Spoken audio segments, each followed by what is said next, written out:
22-year-old Salman Abedi named suicide bomber in Manchester attack. The terror threat level in the UK was raised to its highest level on Tuesday after officials named a 22-year-old British citizen as the perpetrator behind the deadly Manchester Arena explosion. The suicide bomber has been identified as 22-year-old British citizen Salman Abedi. His family is believed to be of Libyan origin, and he has at least 3 siblings, all born in England. Local reports say Abedi had visited Libya 3 weeks ago and only returned to Manchester recently. Abedi was registered as living at an address on Elsmore Road, which is less than 4 miles from Manchester Arena. Armed police carried out a controlled explosion to gain entry to the home. A 23-year-old man was also arrested in Chorlton, South Manchester, in connection with the attack. Military personnel will be deployed to protect major sites as authorities believe further attacks may be imminent. Say no to safe spaces on YouTube. Support TomoNews at patreon.com/TomoNews. When will it stop? ISIS claims responsibility for Orlando attack. Although there is no evidence that the perpetrator of the worst mass shooting in U.S. history had any contact with ISIS before the attack, the so-called Islamic State is claiming responsibility for the massacre. The shooter, who stormed a gay nightclub in Orlando on Sunday, has been identified as 29-year-old Omar Mateen. A former co-worker at G4S Security, where the Orlando shooter worked as a security guard, said Omar Mateen was unhinged and made inflammatory remarks that were sympathetic to terrorists. A tip-off from a co-worker put Mateen on the FBI's radar in 2013, and he was placed on a terrorist watch list. The FBI investigated him again the following year after an American who attended his mosque became a suicide bomber in Syria. But the FBI took Mateen off the watch list after it closed its investigations. Despite having been on a watch list, Mateen was able to buy an assault rifle and semi-automatic pistol days before the attack, which he used to kill 50 people and wound 53 at the Pulse nightclub in Orlando. Mateen pledged allegiance to ISIS in a 911 call moments before the attack. When news of this pledge broke, the Islamic State's news agency identified Mateen as a fighter for the group. ISIS encourages lone wolf actors like Mateen to carry out attacks in its name. This has become a key part of its strategy for bringing terror to the West.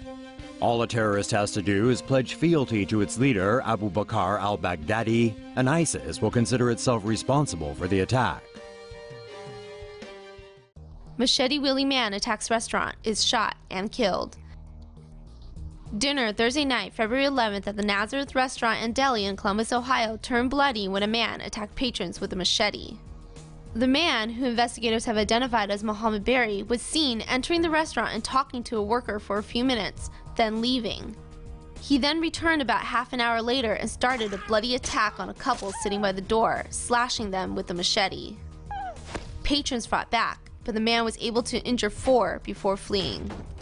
Police arrived on the scene to see Berry get into a white Toyota Corolla. He led them on a short chase. A few miles away, police were able to force Berry off the road. Berry tried to flee on foot, but police had him cornered. He then lunged at them with a machete and another knife. Police shot him with a taser gun, but were unsuccessful. They then resorted to using their guns. Berry was pronounced dead on the scene. Police believe the suspect is of Somali descent and may have attacked the restaurant, believing its owner, pictured here, was of Jewish background. The 4 injured were taken to the hospital and are expected to make full recoveries. The investigation is ongoing. More gruesome details emerge as French terrorist suspect interrogated. France is still reeling from a lone wolf-style terrorist attack in which 1 man was beheaded. Roughly 10 a.m., June 26, 2015, Lyon resident Yassine Salih approaches the U.S.-owned Air Products factory in a van that most likely also contains a severed head. Salih crashes through the factory fence and into a row of gas canisters, causing a small explosion, which he survives. Salih then attempts to open a bottle of acetone in what authorities believe is a suicide attempt to destroy the factory. But the would-be bomber is overpowered by a firefighter working to extinguish the blaze. Salih is taken into custody. Only then do authorities find the severed head of Salih's boss tied to the factory fence, alongside banners featuring Islamic writing. On Saturday, it's discovered Salih sent a selfie of himself and the severed head via WhatsApp to a number in Canada. The picture soon pops up in Syria. Yahoo News reports French authorities say Salhi has links to a radical sect of Islam, and investigators are now searching his home and combing through travel records.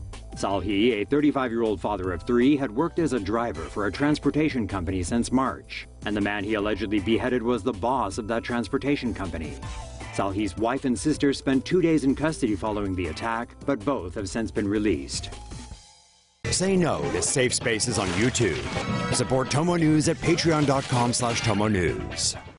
Knife-wielding Palestinian wounds at least 6 passengers and the driver of a bus in Tel Aviv. A senior Hamas official has praised as brave and heroic a stabbing attack by a Palestinian aboard a bus in Tel Aviv. The alleged assailant, 23-year-old Hamza Mohammed Hassan Matrouk, boarded a commuter bus during rush hour on Wednesday morning. After the bus had passed 2 stops, he pulled out a knife and stabbed the bus driver in the chest several times. He then turned his attention to passengers, wounding at least 6 people, 3 of them seriously. The bus swerved to a stop in front of a green light near the Ma'ariv junction. Injured passengers capable of running fled after being stabbed. When the assailant fled the bus, police who happened to be in the area gave chase and shot the attacker in the leg. Izzat al-Rashek, a member of Hamas's political bureau, described the attack as a heroic act. The attack comes at a time when tensions between Israelis and Palestinians are already high following several similar lone wolf attacks against Israelis late last year.